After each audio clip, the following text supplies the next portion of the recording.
Meus amigos, olha só isso aqui. Hoje a gente vai assistir o podcast que o Flávio fez lá no Flow, meus amigos. Olha só, Flávio jantou Igor no Flow ao vivo. Então vamos ver isso aqui, mano, porque é bom a gente ver essa batida. Eu não vi esse vídeo aqui. Eu acho que algum de vocês também não. Então deixa o seu like, comenta Flávio22. Vamos reagir aqui, meus amigos. Aí, Vamos começar então falando, sem pegar. nada que eu não esteja acostumado. Sem papo sem pegar no pé, mas vamos começar falando de uma parada que é talvez a notícia mais moderna no que tem a ver contigo, que é o lance de agora tá proibido falar com teu pai 3 meses. Então tu só pode voltar a falar com teu pai após o primeiro turno. Absurdo isso aí. Não é isso? Bom, Igor, vamos lá.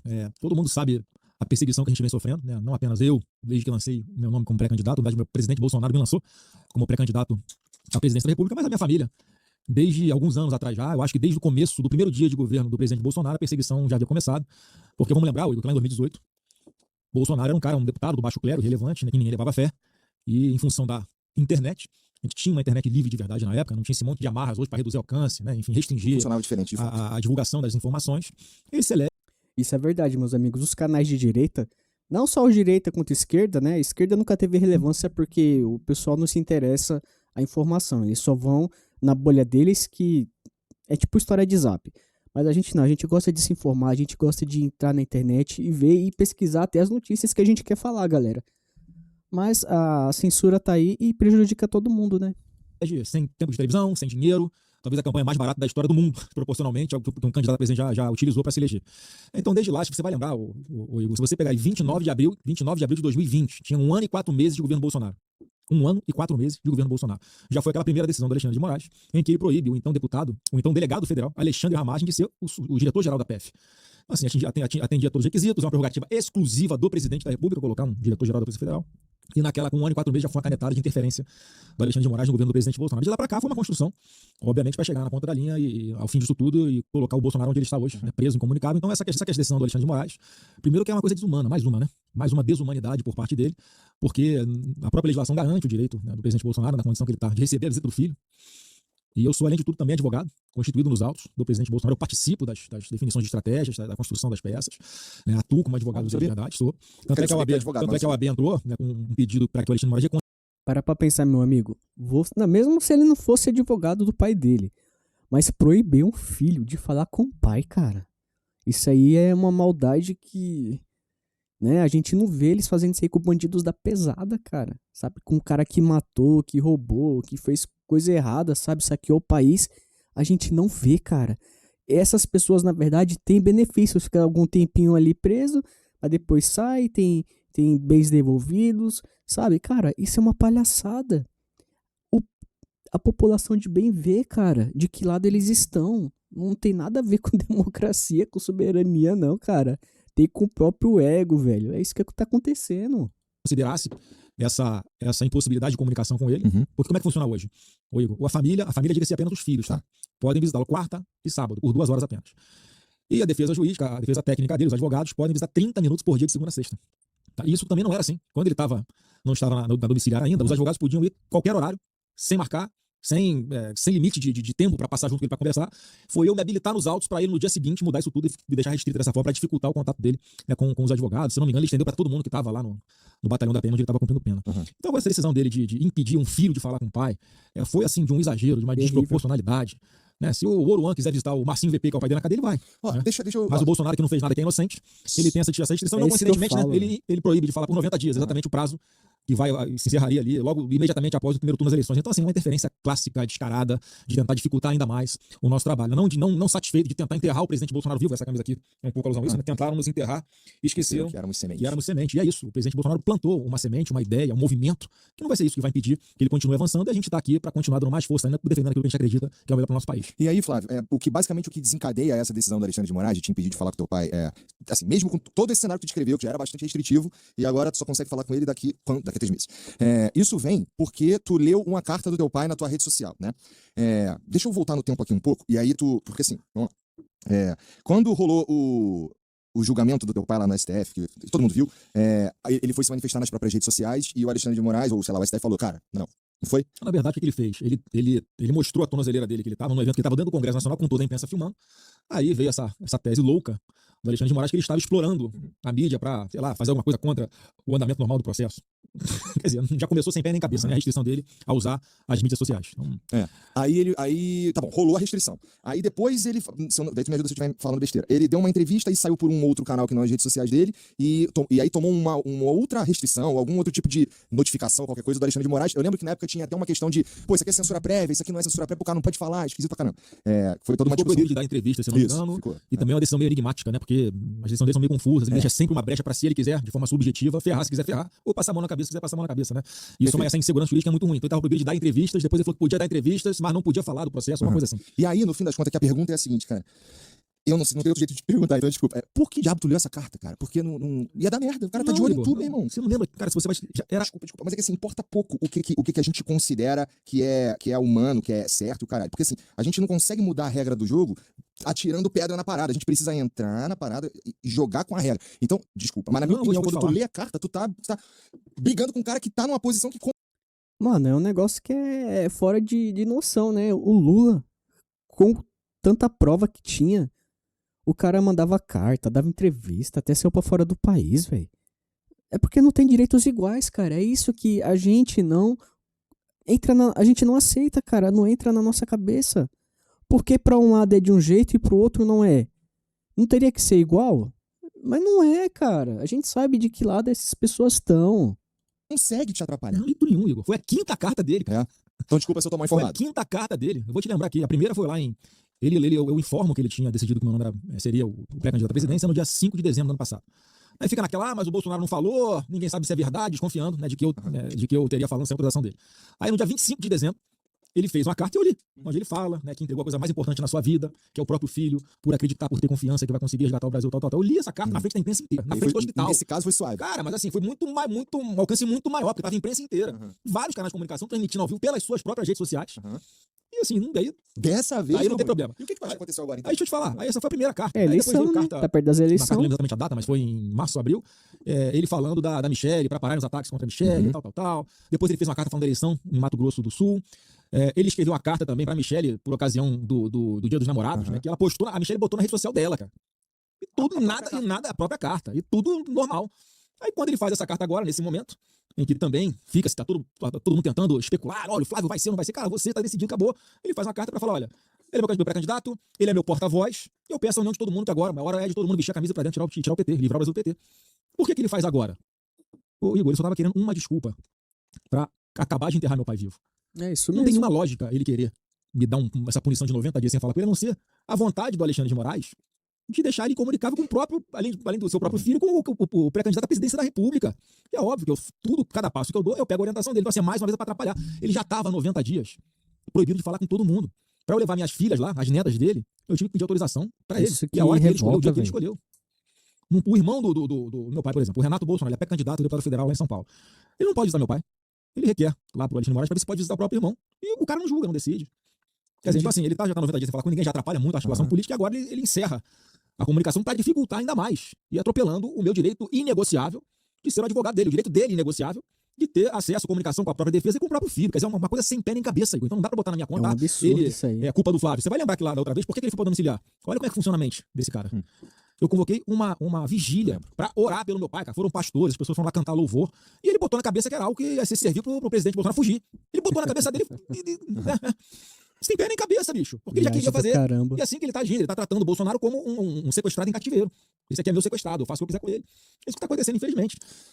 E é uma posição de... Então tá, vamos lá. Se a gente fosse olhar então, ô Flávio, eu sei que tu não pode falar como candidato, a gente ainda não começou a campanha, mas, cara, como é que o cidadão, ou senador Flávio Bolsonaro, tá enxergando o cenário político atual, cara? A gente tá vivendo um momento conturbado. Tem um monte de coisa aparecendo pra tudo quanto é lado. Tem, por exemplo, denúncia do Valdemar Costa Neto, tem denúncia do Jacques Wagner, tem um monte de coisa pra tudo quanto é lado. Esse é um momento que o Brasil é interessante até nesse sentido, que assim, é difícil a gente fazer previsões sobre a eleição, porque toda hora surge uma coisa nova, né? E aqui, como é que tu tá enxergando isso? Tu já tá vendo as movimentações políticas empurrando mais pra um lado, empurrando mais pra um outro? Como é que tu tá vendo esse cenário? Eu tô vendo claramente, né, dois ministros do Supremo tentando interferir na eleição diretamente, né, que é o Alexandre de Moraes e o Flávio Dino. Eles são integrantes da primeira turma do Supremo, e eles estão fazendo uma articulação para que essa primeira turma do Supremo seja uma espécie de bypass do Tribunal Superior Eleitoral durante as eleições. Tá? Eleições. Qualquer coisa acontecendo nas eleições, competência TSE. O que eles estão fazendo agora? Por causa das eleições, vocês vão lembrar que o Alexandre de Moraes foi presidente do TSE nas eleições de 22. E ele desequilibrou completamente a disputa eleitoral, né, contra a gente. E agora ele quer interferir de novo. Como? Uma decisão dessa de proibir o pré-candidato de falar, né, com, né, o principal nome do espectro da direita, né? Isso é só o início, meus amigos. Vocês vão ver o que esses caras vão tentar fazer, velho. Porque todas as eleições foi assim, sempre interferiram. Você acha que esse ano vai ser diferente? Não vai, cara, não vai. Por coincidência, meu próprio pai, no meu ponto de vista, é uma interferência. Agora, na primeira turma, eles começaram, Igor, a fazer algo que nunca aconteceu no Supremo Tribunal Federal. Vou te dar um exemplo rápido. Começaram, o parlamentar, ele, em tese, né, a Constituição fala, deveria ser cumprida, não está sendo, que o deputado, o senador, é inviolável por suas opiniões, palavras e votos, por quaisquer de suas opiniões, e não podem responder civil nem penalmente por isso. Eles relativizaram e estão lá, na primeira turma, decidindo, pela primeira vez na história, condenar um deputado por calúnia, podia ser injúria, difamação. Isso nunca aconteceu, um deputado ser condenado por falar, né, da tribuna. Chuta o nome de quem é o parlamentar. Eduardo Bolsonaro. Então eles estão criando alguns precedentes lá para durante as eleições, ao invés de o PT oficiar o TSE, vou oficiar direto a primeira turma, e por lá, seja direto no inquérito da fake news, como você falou, está mais de 7 anos aberto. Uma petição simples, eles podem tirar perfil do ar, podem dar punições, podem dar suspensões. Eles querem fazer às vezes do TSE. Eu falo isso com tranquilidade porque isso já virou público. O presidente do TSE, o ministro Edson Fachin, já tinha que tomar alguma providência com relação a isso. Porque é inadmissível a forma como eles tentam a todo momento puxar, atrair para eles a competência de alguns assuntos, para interferir nas eleições e principalmente para atacar e impor condenações ou constrangimentos a parlamentares que são de direita. Então a gente tem que fazer essa distinção, não é que aparece coisas sobre todo mundo, dos dois lados. Não, cara. Você pega lá, Jacques Wagner, porra, ali tem prova, é o batom na cueca, é o cara que não faz parente recebendo dinheiro do Master, é a Floricultura recebendo não sei quantos milhões, é o Rui Costa, né, que tem envolvimento ali, foi início de toda a sacanagem do Master, foi lá na Bahia, né, tem o Guido Mantega do governo recebendo 1 milhão por mês pra fazer lobby pra levar o pessoal do Banco Master pra falar com o Lula. Isso é uma coisa, cara, isso é corrupção. E tá vendo? Só falaram uma vez só e sumiu. Ninguém fala mais nisso. É só Bolsonaro, é tarifa de Trump. E a população que é meia tonta fica com essa narrativa. Parece igual um papagaio falando, sabe, velho? Não entra no assunto que é pra mudar o Brasil, o país. Eles não querem, mano. Eles querem viver naquela bolha ali, velho. Pelo amor de Deus.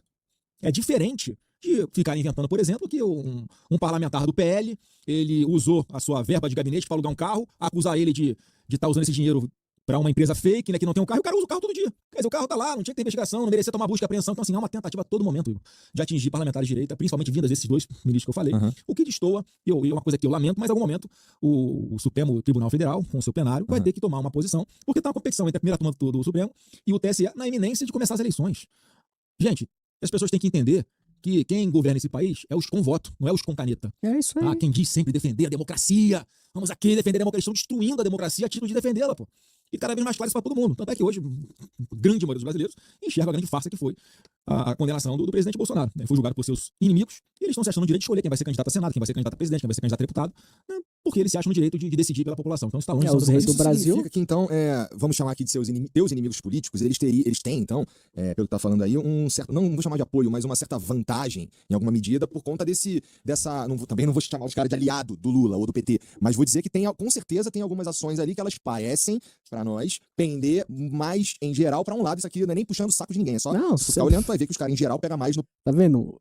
O cara do Flow aqui, mano, o Igor, ele não é nem um cara, acho que ele é um cara de centro, sei lá, eu nem sei o que ele é, mas você vê a visão dele, mas o próprio pessoal da esquerda vê isso também, mas não quer saber, mano, eles não querem saber, velho, eles não querem, eles querem fundar o Brasil junto com o PT, velho. Pé dos bolsonaristas, né? Eu tô falando aqui da primeira turma, né? Mas, pô, tu não consegue, pelo tempo que vocês têm de política, por entender o jogo e tudo mais, tentar dar uma igualadinha nesse jogo? Porque tem uns caras lá também que gostam mais de você que do Lula, não tem? Olha, se tem, não estão tomando decisões a meu favor, né? Você imagina se, olha só, essa ação foi feita contra o presidente do PL, o Valdemar, né? Acusação. Ele pediu para deputados para colocar emendas em alguns lugares em prefeituras que conseguiriam executar as emendas. O que tem de ilegal nisso? Nada.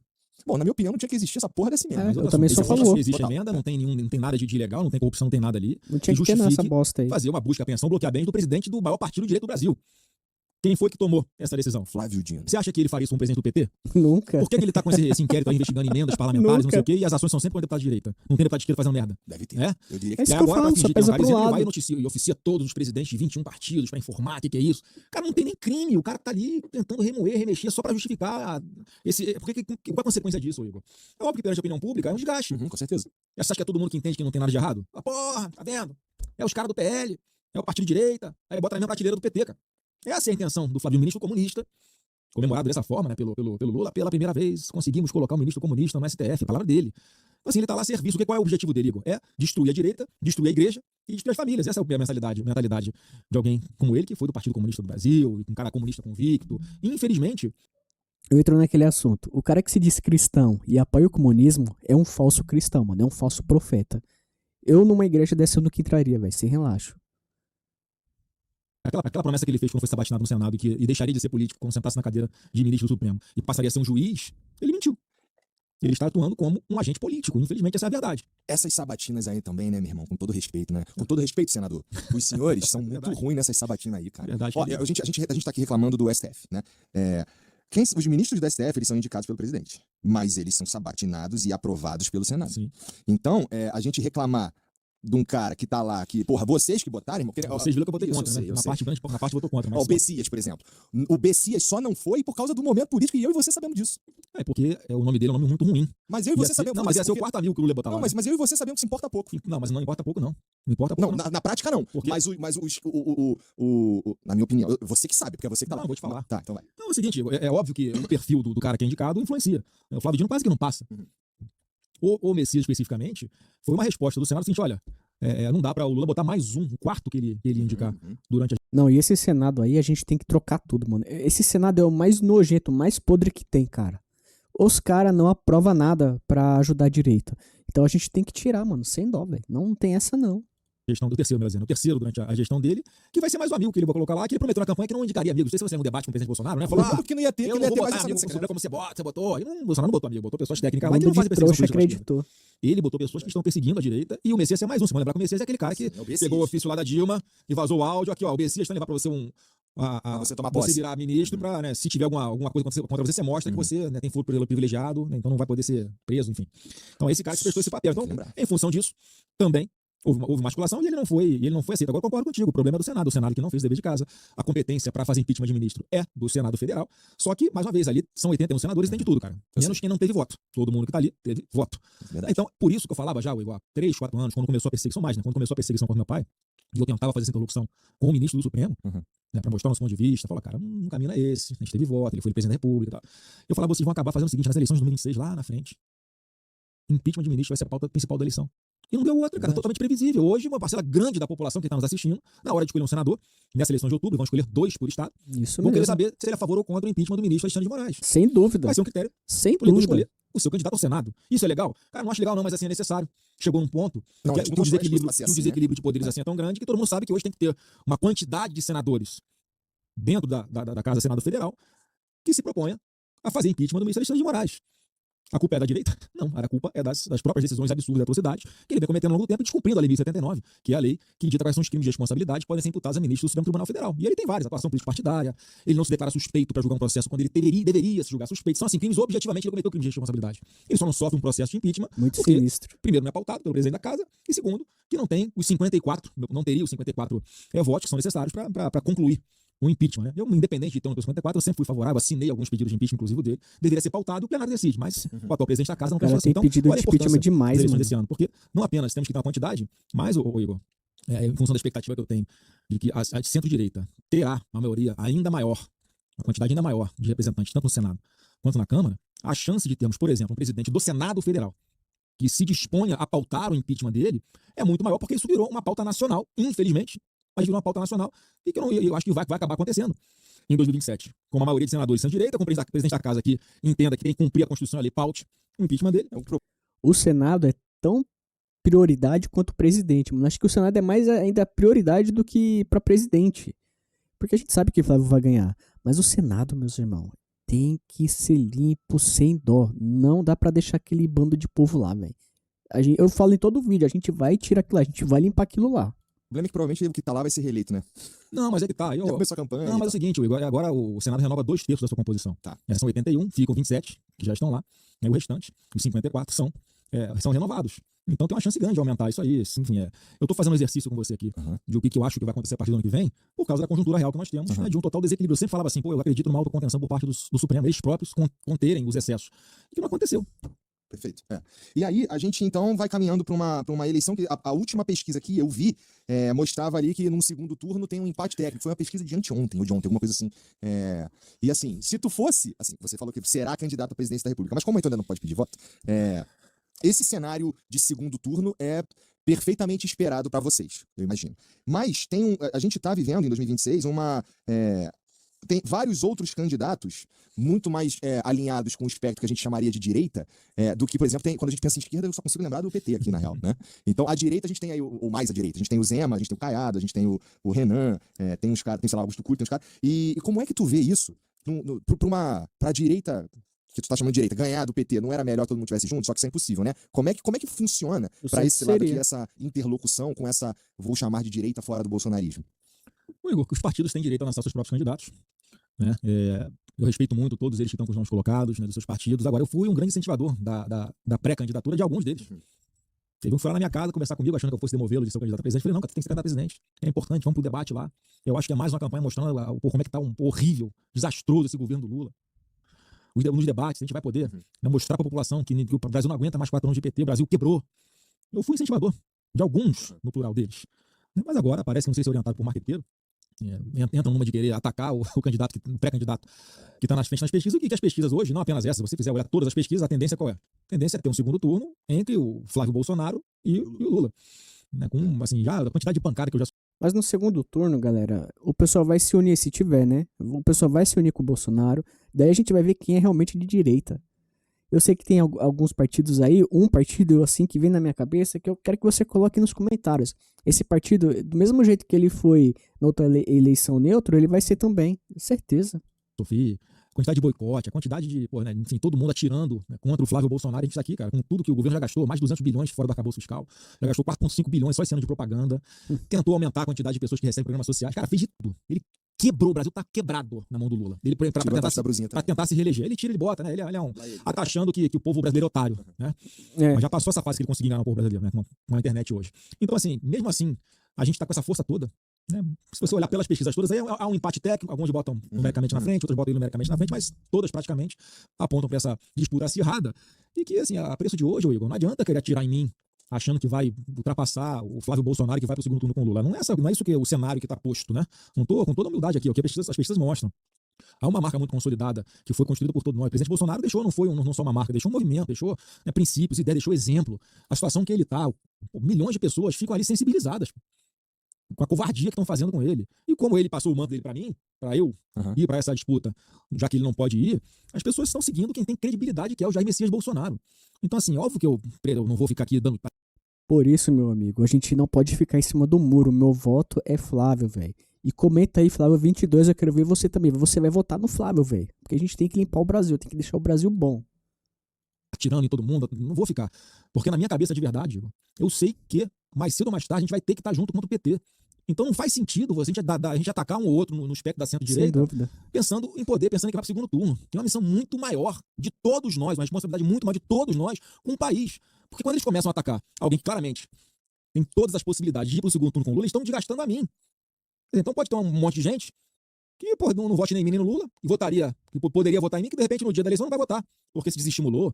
Então, assim, atacando o Flávio, ou o Flávio atacando o Caiado, ou o Caiado atacando o Zema, cara, eu acho isso um desserviço, e eu não vou me prestar a esse papel. Eu vou ficar defendendo o que eu acredito, as propostas que eu tenho, que são completamente diferentes do que tá aí, eu sei qual caminho que tem que seguir, eu tô preparado para essa missão, eu sei que eu posso fazer um baita de um governo, aproveitando o que eu aprendi junto com o presidente Bolsonaro, que eu acho que minha experiência de 24 anos de política, eu sou advogado, sou empresário, sei como funciona o jogo do poder em Brasília, eu tenho o caminho da prosperidade aqui que eu vou mostrar pro povo brasileiro.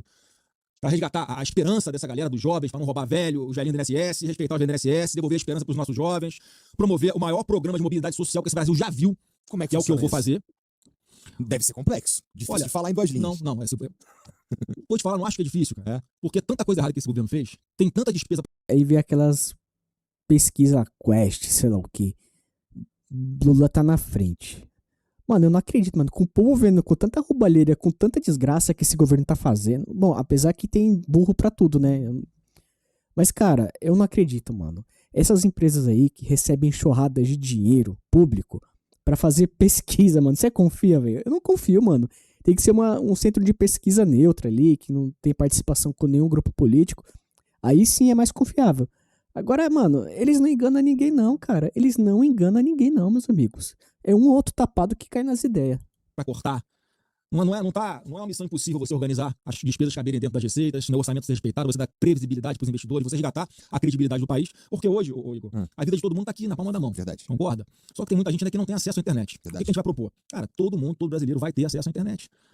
Foi o governo do presidente Bolsonaro que implementou o 5G no Brasil. O Bolsonaro ia para as aldeias indígenas, lá na Amazônia, no Pará, no Amazonas, no Acre. O que os índios pediam? Wi-Fi. Imagina. E hoje você vê um monte de perfil de indígena aí, que eles têm rede social, eles são informados, criticam o governo Lula, querem trabalhar e não podem. É assim, então, a internet para todo mundo, na palma da mão. O governo do presidente Bolsonaro foi o segundo mais digital do mundo. A nossa plataforma GovBR, que agora foi sucateada por esse governo, você tinha centenas de serviços públicos à sua disposição na hora. Então, por esse aplicativo, essa é uma plataforma muito mais robusta, né? Você consegue, pelo CPF de cada brasileiro, você ter ali uma noção de qual perfil de cada brasileiro. Então, assim, vai ter plataformas de mobilidade social, desde aquela pessoa que hoje, o Igor, ela é semi-analfabeta, até aquela pessoa lá no final da linha que precisa de um financiamento, um crédito barato para poder criar o próprio negócio, ampliar o próprio negócio. Então tem um espectro de perfis diferentes, onde todo esse pessoal, principalmente quem recebe um Bolsa Família, por exemplo, que é importante sempre ressaltar, você que recebe Bolsa Família, eu vou manter o Bolsa Família. Nenhum candidato vai cortar a Bolsa Família. Seria uma burrice. O que a gente vai propor? Nessa plataforma, primeira coisa, você que recebe Bolsa Família, você conseguiu um emprego de carteira assinada, ou você abriu a sua própria empresa, a sua MEI, você não vai perder o seu Bolsa Família. Por que a gente tem que pensar? E isso eu aprendi com o tempo, com maturidade, que eu não pensava assim lá atrás, hoje eu compreendo. A pessoa que recebe um Bolsa Família hoje, 70% delas trabalham, cara. Então esse negócio de que quem recebe Bolsa Família é vagabundo, não, cara. A maioria trabalham. Uma função de um trabalho informal. Até pra não perder. Mas esse cara já passou fome, essa mulher já passou fome uma vez na vida. Aquilo é estabilidade, 600 reais é estabilidade da pessoa. Mas o Bolsonaro é que deu 600 reais. Vocês lembram que quem ganhava aí Bolsa Família há bastante tempo ganhava 100 reais, 90 reais, aí em média 190. O que o Bolsonaro fez? Triplicou o valor. No mínimo 600 reais. Durante a pandemia ele pagava em dobro para as mães solo. 1.200 reais para as mães solo. Enfim. Em função dessa renda básica, essa galera que já passou fome na vida não quer voltar a passar fome. Eles têm a memória do que é, do perrengue que é. Então, se ela. Mas apesar que no tempo do Bolsonaro, com 600 reais, você comprava muita coisa. Hoje você com 600 reais, você não tá comprando nada, mano. Então o dinheiro não tá valendo. É isso que o pessoal quer entender, sabe? E a gente sabe que com esse governo do Molusco aqui, as coisas tá cara porque os caras desviam, rouba demais, cara. Toda hora aparece aí corrupção aí, investigação. Não tem como você apoiar um governo desse, pelo amor de Deus, velho. Eu não me conformo, cara. Eu fico muito... fico puto com isso. Tá ganhando a vida agora, recebe Bolsa Família, tá ganhando a vida aí, vendendo suco de laranja no sinal de trânsito. Se ela por acaso sofre um acidente, não pode trabalhar, cara, ela não vai ter mais aquela renda dela principal. Vai voltar pro Bolsa Família. A gente tem que entender que essa pessoa não pode voltar àquela situação de miserabilidade que ela tinha antes de receber Bolsa Família. O Estado tem que abraçar essa pessoa. Tem outra, se ele recebe Bolsa Família e arrumar um trabalho, aí o governo corta, né? Por isso que ele não quer. Aí o Postman coloca essas pessoas aí como carteira assinada, isso aí não tem nada a ver. Agora, por essa plataforma, essa pessoa vai poder ter acesso aos serviços públicos e vai ser mais ou menos assim, para simplificar. Vamos supor, a pessoa precisa de um curso de qualificação. Ela vai ter nessa plataforma e ela vai ganhar um cashback. Ela vai ganhar um incentivo dentro desse aplicativo. Ou você tendo com o seu cartão de crédito. Quando você mais usa, você tem um cashback, né? Você usou o seu cartão. Você pode comprar determinado produto com os pontos que você fez. Você pode resgatar em forma de dinheiro os pontos que você fez. Você pode pagar uma parte da sua fatura do cartão de crédito. Por que o pobre não pode ter isso na plataforma digital? Não, vamos dar. Então, se ele fez um curso de qualificação, toma aqui um cashback para você se estimular a fazer esse curso de qualificação. Se você recebe 600 reais de Bolsa Família, você só gastou 500 reais nesse mês, você economizou 100, o governo vai te dar mais 100, já que você economizou 100, toma aqui mais 100. Isso é muito bom, pra você viu? começar a ter educação financeira. Até chegar um ponto lá no final, no perfil lá na frente, se você quer uma manicure que quer formalizar o seu próprio negócio e não sabe como, ela vai saber como fazer nessa plataforma e ela vai ter um microcrédito ali aprovado nessa plataforma, juro baixo, para ela poder caminhar com as próprias pernas, para parar de depender do governo. Então, assim, eu tô muito rapidamente tentando explicar como é que seria isso, que não é difícil de fazer. Nós já fizemos alguns contatos sobre quanto seria da internet de graça pelo menos para as pessoas que recebem ali os programas sociais, o BPC, o Bolsa Família. Cara, fica em torno de 2 bilhões de reais. 2 bilhões de reais. Isso perto do orçamento que a gente tem trilionário, nada, cara. Esse programa de 5G que eu te falei que o Bolsonaro levava internet para as aldeias indígenas, foi o Elon Musk que deu internet a satélite para essa galera toda por governo de graça, cara. Porque ele botou em várias escolas públicas, em unidades públicas de saúde, em aldeias indígenas. Tem gente que quer fazer o bem e o Estado tá aqui para isso, para incluir essas pessoas. E é isso que a gente vai fazer. Por que o Lula fala? Quanto mais inteligente é o povo brasileiro, menos ele vota no PT. Cara, quem fala isso é ele. Pior que Ou é. seja, ele não investe em educação, porque se as pessoas ficarem mais inteligentes, vão parar de votar no PT, cara. Ele mesmo sabe, mano, se o povo for inteligente e ganhar mais dinheiro, o pessoal não vota mais na esquerda, mano. A esquerda é a desgrama, velho, do país, velho. Eles querem ver o povo pobre e não quer que o povo cresça na vida, porque se o povo crescer na vida, eles não têm mais voto, mano.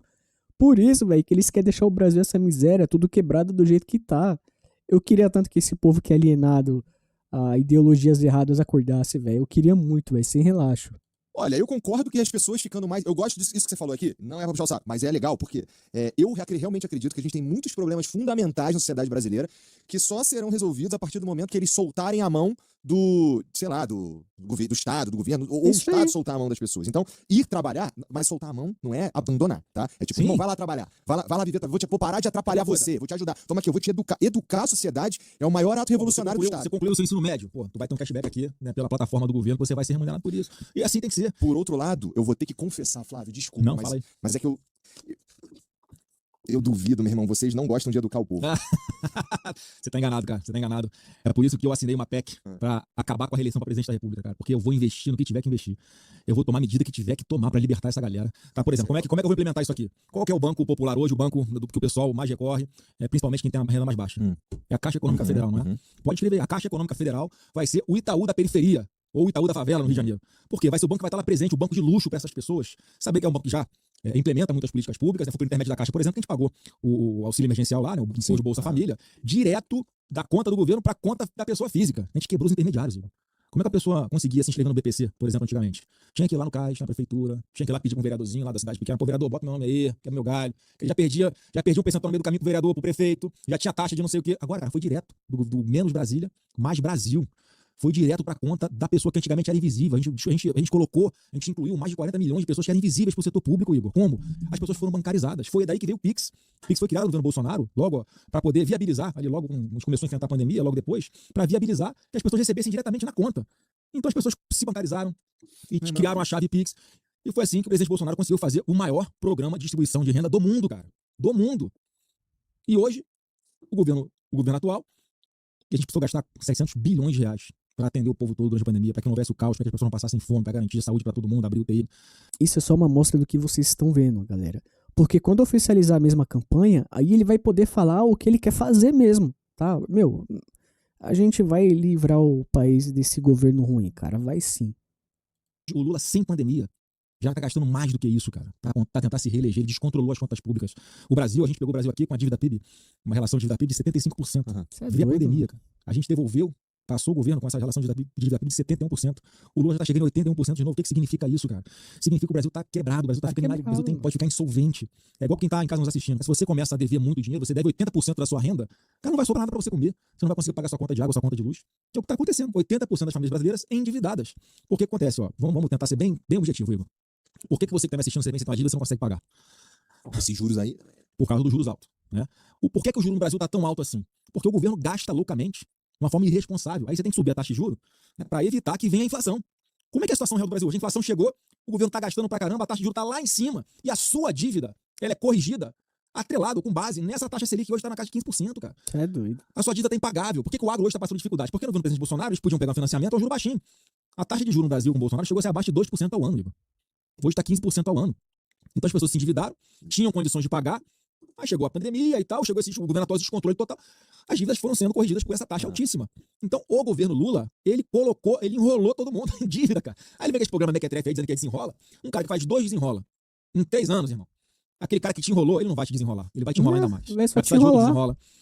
E a gente só vai conseguir ajudar essas pessoas que estão endividadas hoje, equilibrando as contas, reduzindo a taxa de juros, resgatando a credibilidade, a confiança.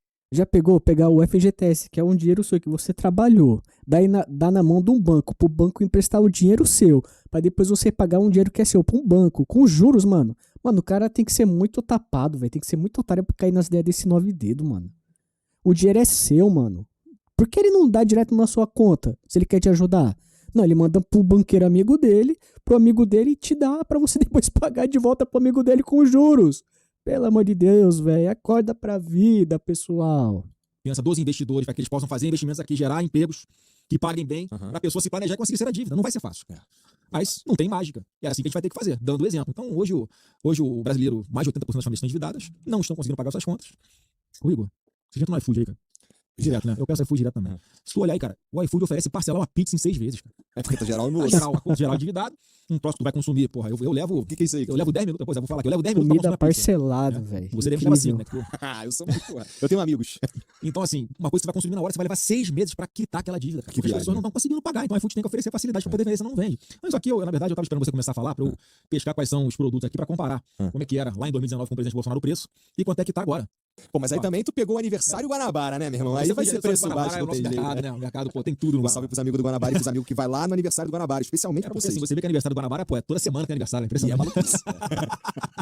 A gente faz aniversário uma vez no ano, eles fazem toda semana. Aí sei lá, vamos pegar uma coisa aqui. Deixa eu ver uma coisa que tem nas duas. Pô, a picanha acho que é uma boa, viu? Mas eu Porque tô assim, os caras procurando aqui, prometeram picanha pra nós aí, eu não sei se chegou, pra ser sincero. Mano, essa história da picanha foi a maior trollagem que esse Novo Dedo fez no brasileiro, mano. Aff, mano. Como ele consegue enganar tanta gente tonta, mano. Como, velho? Como ele consegue, velho? E ainda continua, velho. Ó, aqui tá muito pequena, cara. Mas vamos lá, tem um café Pimpinela aqui, ó. Ah. Café Pimpinela, novembro de 19, governo do presidente Bolsonaro, já é um ano de governo. 7,98 café Pimpinela. Aí quanto é que tá agora com o Lula? Pô, 28,90. Porra. Cara, é vezes 3, mano. Isso que eu tô falando. É vezes 3. 600 real naquela época, comparado com 600 real de agora, não dá pra comprar nada, velho. Eu não vou A ter... inflação dos produtos básicos aqui, ô Igor, não é essa inflação oficial que eles colocam aí pra... Ah, não. Mas assim, pra ser totalmente honesto, eu não sou especialista a ponto de dizer que uma coisa é por causa da outra. Eu sei que tem questão de safra, questão de não sei o quê. E aqui a gente entra, inclusive, num ponto que tu tocou, que tem a ver com o agro no Brasil. E o agro, uma das, sei lá, talvez um dos negócios mais importantes do Brasil, no fim das contas. E a gente teve também aí uma coisa que tu se envolveu pessoalmente, que foi o lance do tarifaço do Trump, né? Que... lá no começo ele disse que a tarifa pra cacete, aí volta atrás, aí tarifa de novo, aí tarifa uns troços, não tarifa outros, e agora ele tá falando que disse que viria uma nova tarifa, a ponto de tu ir lá nos Estados Unidos falar com os caras, né? E uma coisa que eu queria te perguntar, inclusive, vê se eu entendi direito. Tu disse pro cara, pô, não tarifa agora não, tarifa depois? Foi? Não foi isso não, cara. Eu vou explicar. Tu tava falando pra me ajudar. Bom, meus amigos, o vídeo aqui acabou, tá? Se vocês quiserem outra continuação, eu farei pra vocês. Coloque aí nos comentários, tá? Escreve aí, Flávio22, o link tá aqui na descrição. Até a próxima. Fui.